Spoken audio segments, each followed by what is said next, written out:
ओम नमः शिवाय। हर हर शंभु। आइए सुनते हैं सावन स्पेशल सोमवार की व्रत कथा। किसी नगर में एक धनी व्यापारी रहता था। दूर दूर तक उसका व्यापार फैला हुआ था। नगर के सभी लोग उसके व्यापार का सम्मान करते थे। इतना सब कुछ संपन्न होने के बाद भी वह व्यापारी बहुत ही दुखी था, क्योंकि उसका कोई पुत्र पुत्री नहीं था, जिसके कारण उसकी मृत्यु के पश्चात व्यापार के उत्तराधिकारी की चिंता में हमेशा उसे सताती रहती थी। पुत्र प्राप्ति की इच्छा से व्यापारी प्रत्येक सोमवार भगवान शिव की व्रत पूजन किया करता था और शाम के समय शिव मंदिर में जाकर शिव जी के सामने घी का दीपक जलाया करता था। उसकी भक्ति देख माँ पार्वती प्रसन्न हो गई और भगवान शिव से उस व्यापारी की मनोकामनाएं पूर्ण करने का निवेदन किया। भगवान शिव बोले कि इस संसार में सबको उसके कर्म के अनुसार ही फल की प्राप्ति होती है। जो प्राणी जैसा कर्म करता है उसे वैसा ही फल मिलता है। शिव जी द्वारा समझाने के बावजूद माता पार्वती नहीं मानी और व्यापारी की मनोकामनाएं पूर्ण करने की पूर्ति हेतु वह शिव जी से बार बार अनुरोध करती रही। अतः माता के आग्रह को देखकर भगवान शिव को उस व्यापारी को पुत्र प्राप्ति का वरदान देना ही पड़ा। वरदान देने के पश्चात भोलेनाथ माता पार्वती से बोले कि आपके आग्रह पर मैंने पुत्र प्राप्ति का वरदान तो दे दिया है, परंतु यह पुत्र 16 वर्ष से अधिक जीवित नहीं रहेगा। उसी रात भगवान शिव उस व्यापारी के स्वप्न में आए और उसे पुत्र प्राप्ति का वरदान दिया और उसके पुत्र के 16 वर्ष तक की जीवित रहने की आयु को बताया। खुशी को नष्ट कर दिया। व्यापारी पहले की तरह ही सोमवार के दिन भगवान शिव का विधिवत व्रत करता रहा। कुछ महीनों के बाद उसके घर एक अति सुंदर बालक ने जन्म लिया और घर में खुशियां ही खुशियां भर गई।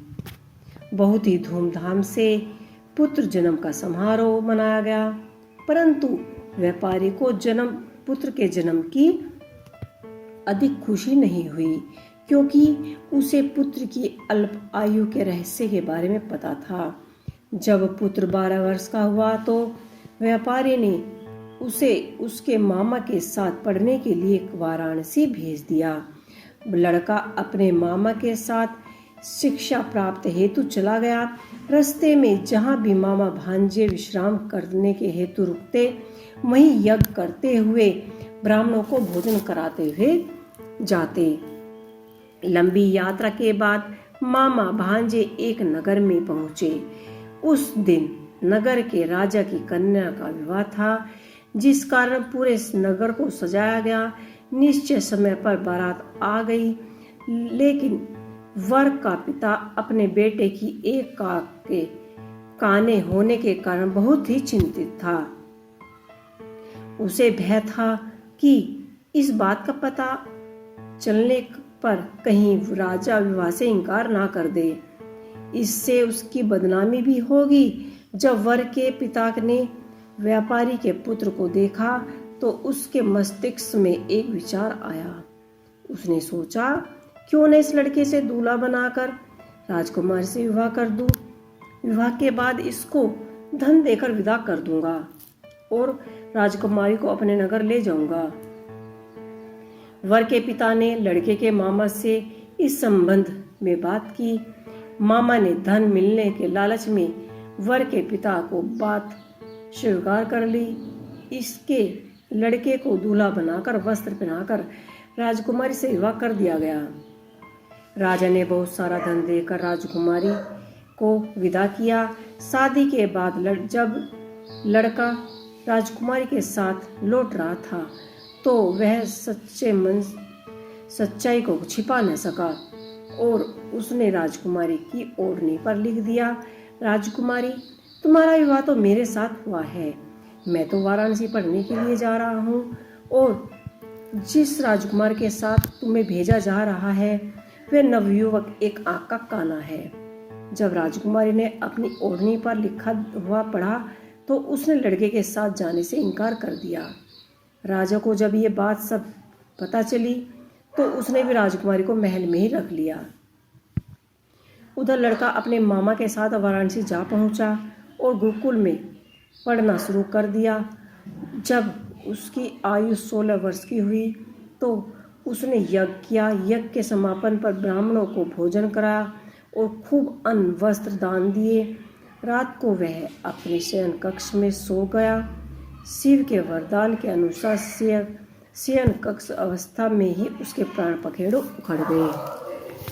सूर्य उदय पर मामा मृतक भांजे को देखकर रोना पीटना लगा दिया। आपस के लोग भी एकत्रित हो गए और रोना पीटना आरंभ कर दिया। लड़के के मामा ने रोने का विलाप करने के स्वर समीप से गुजरते हुए भगवान शिव और माता पार्वती ने भी सुने।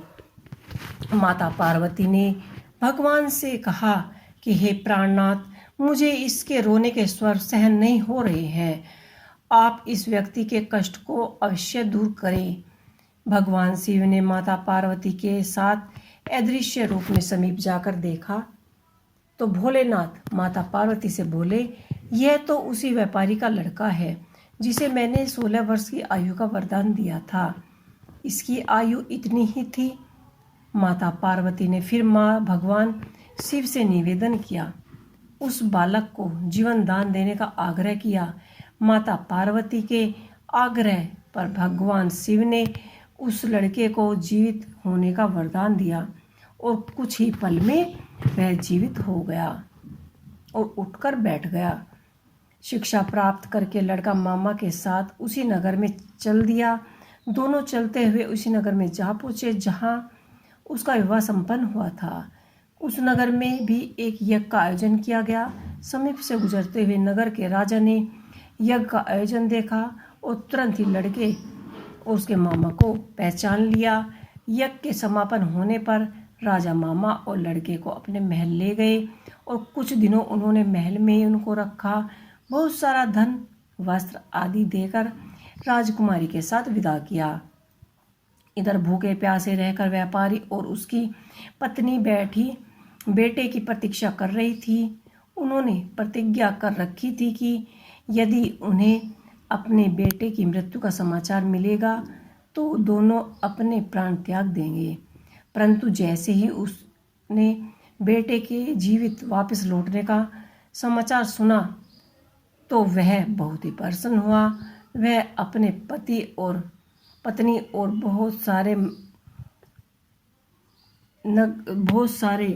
धन संपन्न के साथ वहाँ पर द्वार पर पहुँचे।